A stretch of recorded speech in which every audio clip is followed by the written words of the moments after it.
दोस्तों इंडिया में रहने वाला कोई भी इंसान जब शेयर बाजार में ट्रेडिंग कर रहा होता है तो उनके दिमाग में अक्सर ये सवाल आता है कि क्या हम भी फॉरेक्स ट्रेडिंग कर सकते हैं। और फॉरेक्स ट्रेडिंग अगर हम करते हैं तो क्या कोई भी इलीगल एक्टिविटी का हमारे पर कोई ब्लेम तो नहीं आएगा कि आपने कोई इलीगल काम किया है, या इसके अंदर हमें फंड कितना लगता है। तो सारे के सारे कन्फ्यूजन क्लियर करने के लिए मैं आज आपके लिए वीडियो लेकर आया हूँ।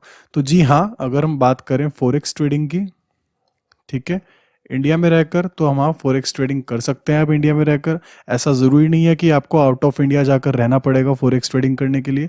आप इंडिया में रहते हुए ही इजीली फॉरेक्स ट्रेडिंग कर सकते हैं।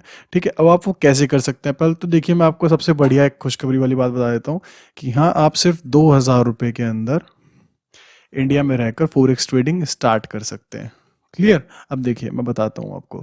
सबसे बड़ी बात है कि जो हमारे लीगल पेयर्स हैं इंडिया में, वो कौन से लीगल पेयर्स हैं जो आरबीआई ने अप्रूव किए हुए हैं। ठीक है, आरबीआई यानी हमारी रिजर्व बैंक ऑफ इंडिया। ठीक है, reserve bank of India and SEBI. ठीक है, सेबी मतलब security exchange board of India. इन्होंने दोनों ने अलाउ किया हुआ है इन चार पेयर्स को कि हम इंडिया में रहकर इन चार पेयर्स के अंदर काम कर सकते हैं। एंड ये चार पेयर्स कौन से हैं? ये चार पेयर्स का नाम है USD INR, GBP INR, JPY INR and euro INR. तो दोस्तों ये जो चार पेयर्स हैं, इन चार पेयर्स के अंदर हम इंडिया में रहकर काम कर सकते हैं। अब देखिए, जो कुछ लोग कंफ्यूज होंगे कि यूएसडी किस चीज़ को प्रेफर कर, यूएसडी प्रेजेंट करता है यूएस डॉलर को। ठीक है, जीबीपी प्रेजेंट करता है ब्रिटिश पाउंड को, जेपीवाई जापानीज यॉन को एंड यूरो यूरोपियन करेंसी को। ठीक है, क्लियर। एंड आईएनआर का मतलब होता है सिंपली हमारी इंडियन रुपीज। ठीक है, हमारी इंडियन करेंसी को ये वो करता है, क्या बोलते हैं, रिप्रेजेंट करता है। क्लियर। चलिए, अब ये चार पेयर्स के बारे में आप लोग को पता लग गया। अब आप सोच रहे होंगे क्या हम इन चारों में काम करेंगे। अब देखिए, बहुत से लोग सोच रहे होंगे कि ऐसे ही पेयर होते हैं। ठीक है, मैं बताता हूँ आपको कि जो बाहर हम फॉरेक्स करते हैं, बाहर के देश में जो फॉरेक्स चलता है, उनके पेयर्स कुछ इस तरीके से दिखते हैं कि यूएसडी, जीबीपी, ठीक है, एंड यूरो कैड। ठीक है, वो पेयर्स कुछ इस तरीके से दिखते हैं जो आउट ऑफ इंडिया काम होता है जिनके अंदर। क्लियर। बट हम इंडिया में रहकर अगर काम कर रहे हैं तो हम सिर्फ उन्हीं पेयर्स के अंदर काम कर सकते हैं जिनके साथ में इंडियन करेंसी अटैच्ड है, यानी कि आईएनआर। आप देख सकते हैं ना, सबके लास्ट में आईएनआर है। तो इसलिए आरबीआई एंड सेबी ने इंडियन स्टॉक मार्केट में ट्रेडिंग के लिए इन चार पेयर्स को अलाउ किया हुआ है कि आप इनके अंदर फॉरेक्स ट्रेड कर सकते हैं। ठीक है, अभी हम सारों की बात नहीं करेंगे।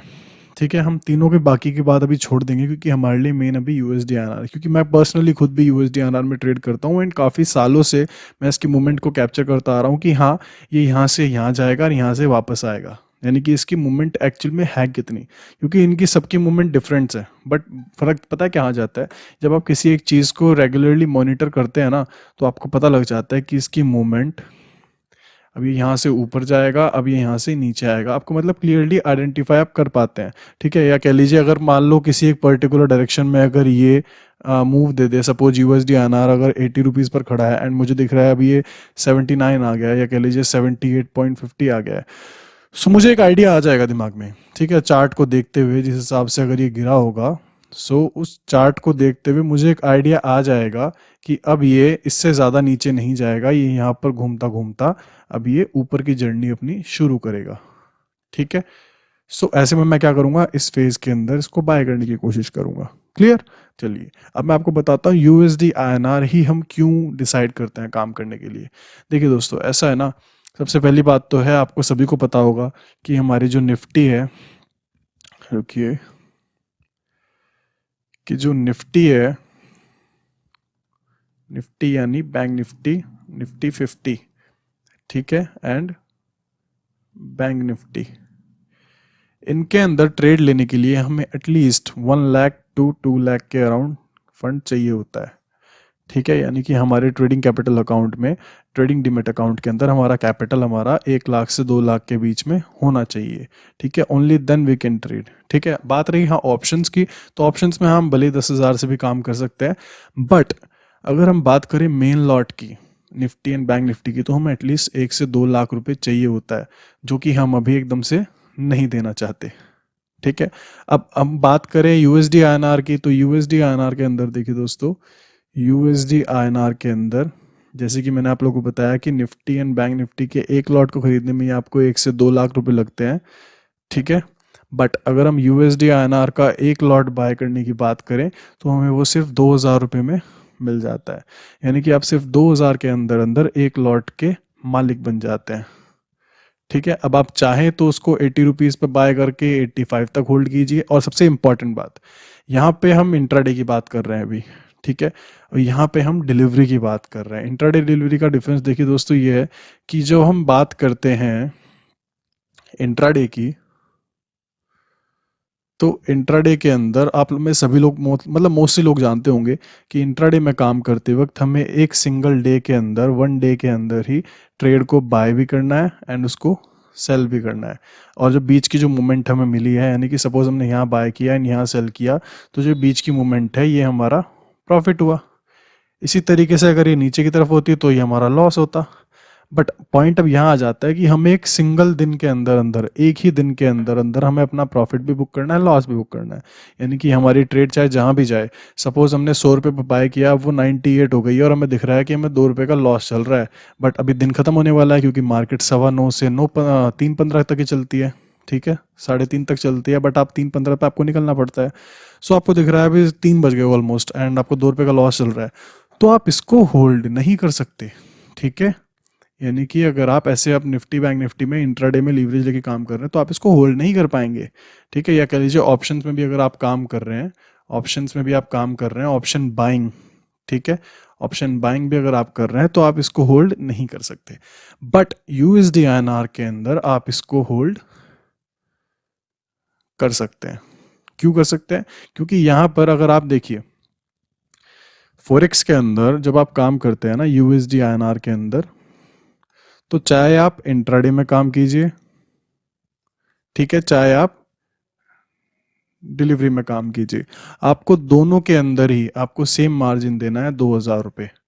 अब देखिए इसीलिए मैंने आज तक जब भी मैंने ट्रेड किया, मैंने कभी भी इंट्राडे ऑर्डर सेलेक्ट ही नहीं किया है, मैंने हमेशा डिलीवरी को सिलेक्ट किया है। क्यों? जब मुझे दिख रहा है कि मैं 2,000 ही लेने हैं, सपोज आज मैंने इसको 80 रुपीज़ पर बाय किया एंड मुझे लग रहा है कि हाँ कल तक ये लगभग लगभग 0.50 पैसे ही ऊपर जाएगा, यानी कि इसका प्राइस 2-3 दिन में इतना हो जाने वाला है, ठीक है। मुझे अगर ऐसा दिख रहा है कि इसका प्राइस 2-3 दिन में इतना हो जाएगा, ठीक, सो मैंने इसको अगर यहाँ बाय किया है तो मैं इसको यहाँ तक के लिए होल्ड करूंगा, ठीक है। बट पॉसिबिलिटीज आर हाई कि हाँ एक ही दिन के अंदर हो सकता है ये इतना ऊपर ना जाए, ठीक है, ये इतना ऊपर ना जाए, यानी कि 50 पैसे ऊपर ना जाए। तो मैं क्या करूंगा, मैं इसको डिलीवरी में सेलेक्ट करके इसको होल्ड कर दूंगा कि सपोज आज का दिन मेरा यहाँ खत्म हो गया एंड ये आज पूरा दिन यहीं पर रहा तो भी पड़ा रहा, बट मैं नेक्स्ट डे में भी इसको शिफ्ट कर सकता हूँ। नेक्स्ट डे छोड़िए, इसमें एक्चुअली क्या होता है ना, मैं आपको बताता हूँ। इनमें होते हैं कॉन्ट्रैक्ट नोट्स। सपोज अभी मार्च चल रहा है तो मार्च का कॉन्ट्रैक्ट नोट में कुछ इस तरीके से दिखेगा, यूएसडी आईएनआर मार्च फ्यूचर, ठीक है। सो हम मार्च फ्यूचर के अंदर हम ट्रेड ले रहे हैं, ठीक है, यानी कि पूरे 1 महीने के लिए हम इसको होल्ड कर सकते हैं। एंड अब सबसे इंपॉर्टेंट बात, इसमें हम अगले 1 साल आगे तक का, यानी कि अगले 12वें मंथ का भी हम कॉन्ट्रैक्ट नोट सेलेक्ट कर सकते हैं। सपोज अभी यूएसडी आईएनआर मार्च चल रहा है, सो हम यूएसडी आईएनआर, ओके, हम यूएसडी आईएनआर मार्च 2024 फ्यूचर भी हम सर्च करके उसमें काम कर सकते हैं। देखिए उसमें फ़र्क पता है सिर्फ कितना रहता है, उसमें फ़र्क कितना रहता है कि आपको वहाँ पे लिक्विडिटी कम मिलेगी, ठीक है, आपको वहाँ पे वॉल्यूम कम मिलेगी। यानी कि क्या होगा कि सपोज आप किसी एक पर्टिकुलर प्राइस पे बाय करेंगे तो हो सकता है आपको उसको दोबारा एग्जिट करने के लिए, यानी कि अपनी पोजीशन को सेम प्राइस पर स्क्वायर ऑफ करने के लिए भी कुछ एक्स्ट्रा चार्जेस देने पड़े, क्योंकि वहाँ पर बायर और सेलर के बीच में डिफरेंस होता है, ठीक है। क्योंकि ज़्यादातर लोग प्रेजेंट में काम करना प्रेफर करते हैं, यानी कि सपोज अभी 2023 का भी मार्च चल रहा है, सो लोग इसमें ज़्यादा एक्टिव रहेंगे। इसमें ज़्यादा एक्टिव रहने का क्या मतलब है, ज़्यादा पैसा यहाँ होगा, हर कुछ 5 पैसे के ऊपर आपको, हर पैसे के, हर कुछ पैसे के ऊपर आपको बायर एंड सेलर, ठीक है, buyer and seller easily available मिलेंगे।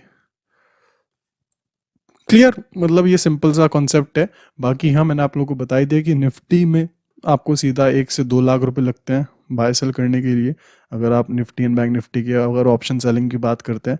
बट अगर हम यहाँ पे अगर यूएसडी आईएनआर की बात कर रहे हैं तो यहाँ पे आप इजीली 2,000 के अंदर अंदर ही एक लॉट को बाय भी कर सकते हैं, ठीक है, एंड आप सेल भी कर सकते हैं, ठीक है, आप लोगों को बहुत से लोग कन्फ्यूज़न होगा जिन लोगों का भी डीमैट ट्रेडिंग अकाउंट नहीं होगा। अगर आपका डीमैट ट्रेडिंग अकाउंट नहीं है तो आप नीचे डिस्क्रिप्शन बॉक्स में मैंने लिंक दिया हुआ है, आप फ्री ऑफ कॉस्ट वहाँ पे जाके अपना डीमैट ट्रेडिंग अकाउंट ओपन कर सकते हैं। एंड साथ ही साथ मैंने कमेंट बॉक्स में भी दिया है, कमेंट में मैंने पिन किया हुआ है लिंक, आप वहाँ से अपना अकाउंट ओपनिंग कर सकते हैं। किसी तरीके की आपको कोई क्वायरी हो, कोई क्वेश्चन हो, आप मुझे कमेंट में पूछ सकते हैं। अदरवाइज़ मैं आगे और भी वीडियोज़ में आप लोगों के लिए इन्फॉर्मेशन लेके आता रहूँगा। एंड आज की वीडियो में सिर्फ इतना ही। जल्दी मिलता हूँ आपसे बेसिकली वीडियो में। Till then bye.